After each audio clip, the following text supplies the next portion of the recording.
This is the harvest of a 22-day hunt. I was on a Arizona Desert Bighorn Sheep. I was lucky enough to get a permit in 1979, and I ended up with a ram that scored 100. This ram right here that scored 162 points.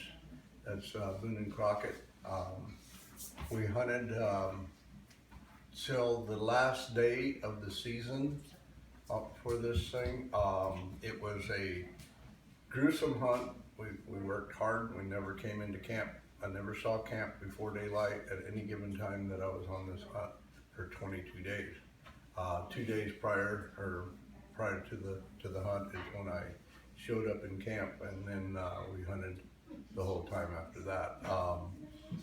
We saw many sheep. Matter of fact, there was a ram that was taken that scored 170 points that I had first chance at, and I didn't like the style of ram. This is that was in Argyle, went way wide. That wasn't the ram that I was looking for, as you can tell. Mine is a very nice tight curl. We got the classic overlay on the top. That's a real unique and a feature that I've always thought was great in a ram, and that's what I was looking for. So when I did see the one that I probably could have taken on the 6th day of the hunt, and I did not choose to do so. Can you talk about the aging by the horn? Aging is classified with a first ring here is about the 3-year ring. Thereafter, you will have 1, 2, 3, 4, 5, 6, 7, 8, and 9 is the last year. So this is about a 9-year-old ram. Normally live to be 10 to 12 years old.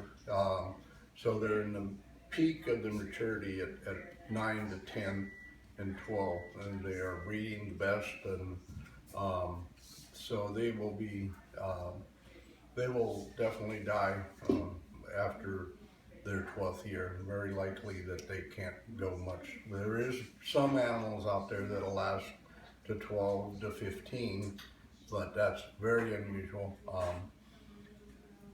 This ram was taken in the Kofa Game Range in western Arizona, in one of the premier units in the Kofas. The Kofas are very famous for their style of sheep and the type they are. We've done a lot of work transplanting sheep out of the Kofas because they have a great gene pool and they produce some really nice rams.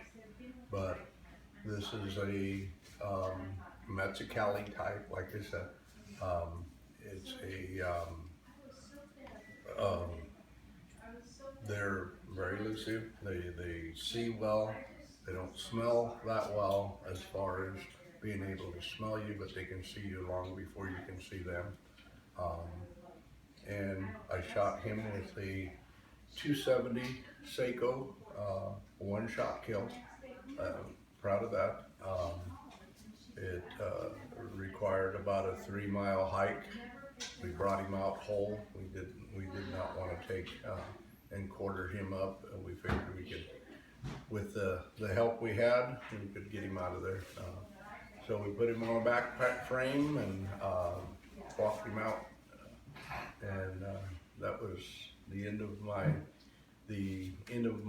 20-day or 22-day hunt that I was on to get this guy.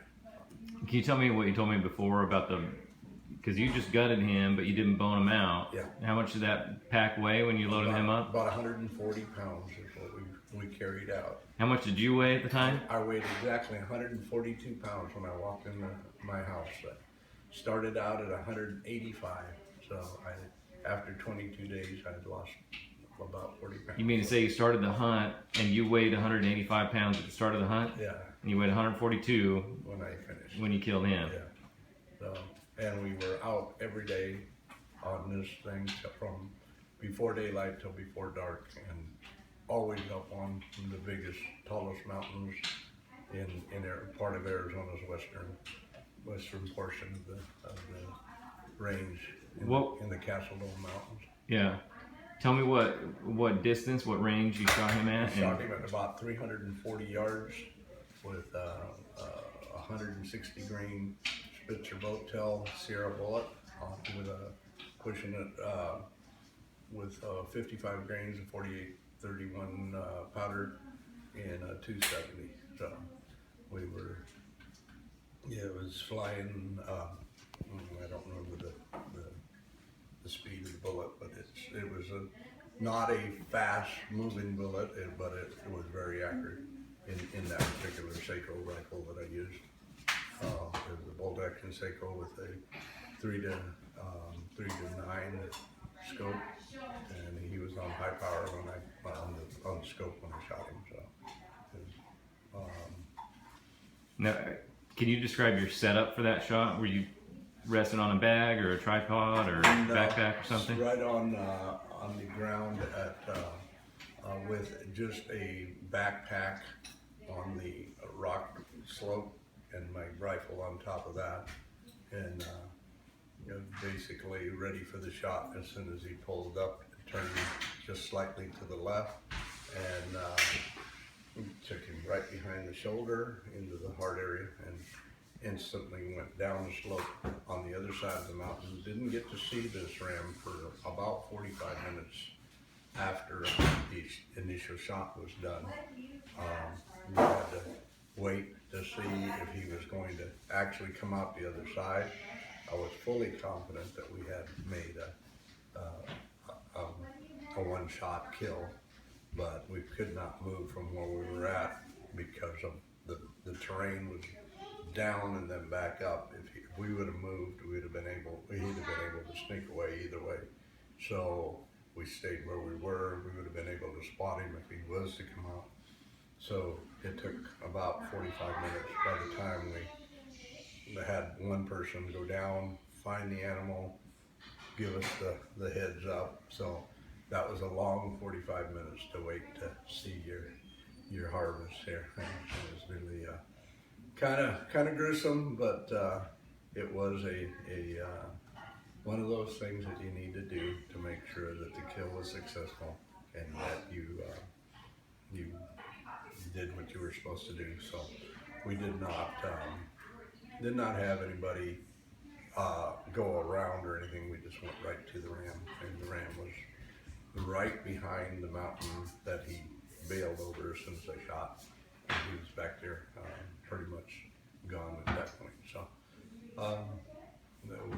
then carrying him out was just nothing but fun, and then pictures and whatever it took to get the records of him.